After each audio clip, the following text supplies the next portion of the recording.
If you're ever watching us during a major event, we're not alone in this endeavor. The National Weather Service in Memphis works around the clock, rain or shine, every day of the year. And during the April 2nd outbreak, they were monitoring every scan of the radar and issuing every tornado warning.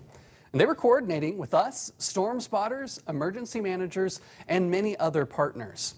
I sat down with them after the outbreak to discuss it, meteorologist to meteorologist.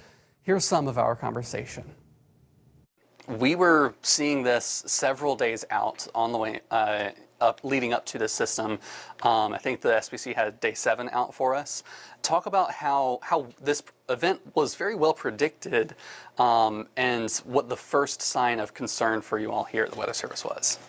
Well, it is spring, so when we start to see the guidance start to indicate areas of enhanced instability, strong wind shear, as well as a stalled frontal boundary across the Mid-South, we start to get a little concerned, for the potential for severe weather and/or heavy rainfall. From the get-go, we were expecting a long-duration event, and that's what we were trying to communicate to our partners, the public, on our social media platforms, that, hey, this is going to be a long-duration thing we're going to be dealing with here. This system was more of a sort of a double-edged sword. Not only were we having to deal with the severe weather, which we get often this time of year, but we also had this generational flooding. We were looking at 10 to 15 inches of rainfall on top of the potential for large hail, damaging wind, and long track or violent tornadoes. Mm-hmm. Day of, I know you sent out on NWS chat, big picture of all the staff that was here. What was staffing like, and how did you plan for people to be here around the clock for not just a long one-day, but multi-day event? Here at the National Weather Service, we will surge staffing when we need to. We'll bring folks in, when there's high-impact weather that requires a lot of people here in the office. That night, we probably had around 10 people in the office, and that's almost like an all-hands-on-deck situation here for us. And so when the day came, everything started very quickly. We had multiple concurrent storms almost right off the gate. Talk about how that impacted the warning process here at the Weather Service. Well, I like to think sometimes as the warning process of being more of a controlled chaos. We're looking at the radar, we're anticipating what these storms are doing, and then we issue these warnings based on individual cells. Now, that doesn't always work best, especially in these environments like we just saw recently, where we have storm after storm after storm.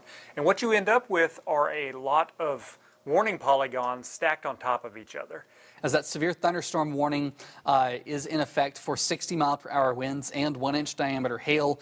Embedded within that, though, is the tornado warning threat. We've got numerous warnings all overlapping. With time, especially during these events where everything sort of ramps up at once, it can get a little cluttered and a little hectic at times.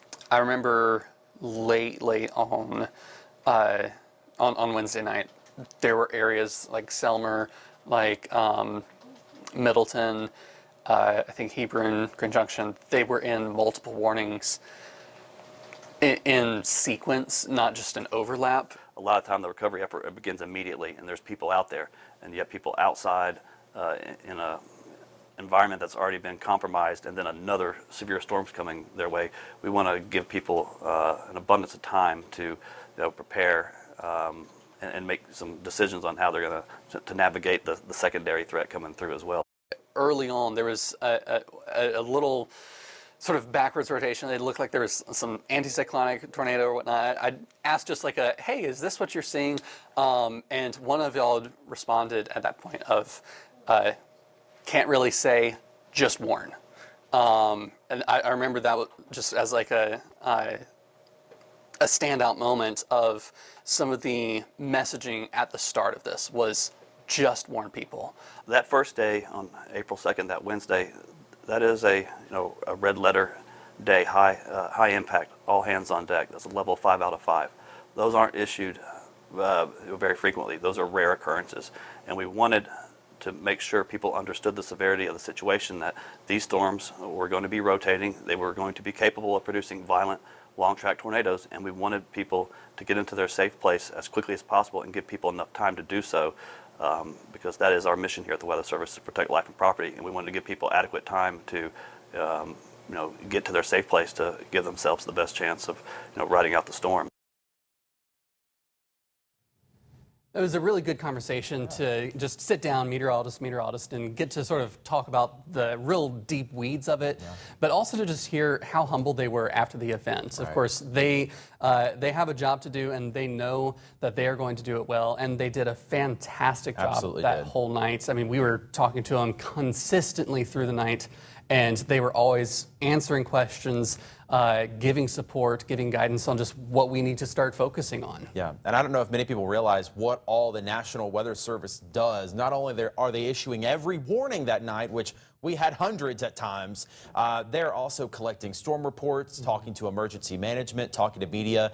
And as you heard, only 10 people in the office. They have a pretty small crew, but they do an incredible job, and they no doubt save lives. I remember last year I posted on my Facebook, Memphis, you have some incredible meteorologists working for you. That day, it didn't matter what TV station you were at, who you worked for. We had a job to do, and I will tell you, we have some very, very remarkable people over there at that National Weather Service office. And another remarkable thing, too, is they went out the next day on April 3rd and started doing the preliminary damage surveys of, we got, I think Lake City was reported as EF3 right away, Selmer, I think, as well. And they were out there. Then they had to get called back because we had the second wave of severe on April 3rd. It was unprecedented. Multiple days of storms. And, we're just kind of getting started recapping this. A year ago, this was day one, but we have several more days and several more communities that were impacted too. And we're going to hear from the National Weather Service again coming up next week right here on ABC 24 Weather Impact Now, so be sure you tune in for that.